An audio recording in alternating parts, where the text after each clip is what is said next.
ମୁଁ ଡକ୍ଟର ସୁମିତା ଆଚାର୍ଯ୍ୟ କୃଷି ବିଜ୍ଞାନ କେନ୍ଦ୍ରରେ ବୈଜ୍ଞାନିକ ଭାବେ କାର୍ଯ୍ୟରତ ଅଛି, ଯାହାକି ପୁରୀ ଜିଲ୍ଲାର ସାକ୍ଷୀଗୋପାଳଠାରେ ଅବସ୍ଥିତ ରହିଛି। ଆମେ ଯେଉଁ କୃଷି ବୈଜ୍ଞାନିକ ହିସାବରେ ମହିଳାମାନେ କିପରି बढ़ी जाऊँगी अवशिष्ट समय छतु चाष महु चाष फूल चाष और बाड़ी अगणार पनीपरिया चाष सहित कुकुड़ा पालन दिगरे आगे जापर एवं सरकार कौन स्कीम रही से विषय में अवगत करइलु। वर्तमान आमर जो खरीफ समय आसी खरीफ ऋतु में धान चाष हो पुरी जिलार मुख्य फसल जो थी कि से वर्षा पर धान चाष कर बहुत गुड़िए किसम ता सहित किपरि तार सार परिचालना करेंगे धनीचा प्रयोग ग्रीन मैनरिंग करेंगे से विषय में आमर वैज्ञानिक मैंने अवगत करते सहित कौ भेराइटी कले आपण मैंने अधिक प्रोडक्शन पाइपर एवं फार्म मेकानाइजेशन जमती आजिकल आपणकर जो लेबर समस्या रही श्रमिक मिलवा बहुत असुविधा हो तेणु मेकानाइजेशन दिगरे आम किपरि विभिन्न जंत्रपाति प्रयोग कर चाषबास कर से विषय में चाषी भाई मान अवगत करइथिलु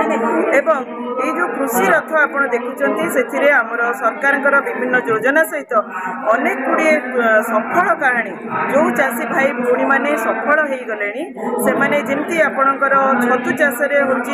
पुरी जिला प्रथम पूरा ओडिशा रे प्रथम एवं ओडिशा भारत वर्ष रे पाଳ छतु चाष प्रथम तेणु पुरी जिलार जो क्लाइमेट छतु चाष अत्यंत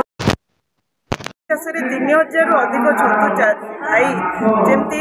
लाइवलीहुड जीविका निर्वाह कर आगु तार केमती मार्केटिंग करें एवं किपरि ताको रप्तानी कर अधिक 2 पैसा रोजगार करें छतुर विभिन्न प्रकार मूल्ययुक्त खाद्यद्रव्य प्रस्तुत करें से विषय में आगामी दिन में आम से दिगरे प्रोत्साहन करने प्रोत्साहित करा सहित जो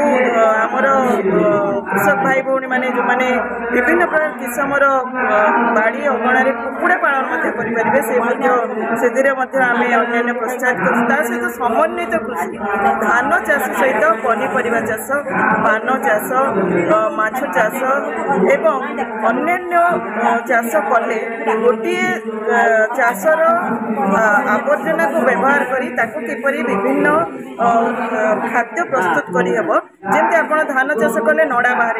नड़ारू छतु चाष कले क्वालिटेटिव पनीपरिया पाइबे जहाँकि मार्केट रे आपण 2 पैसा अधिक रोजगार करें शरीर सुस्थ रहे। धन्यवाद।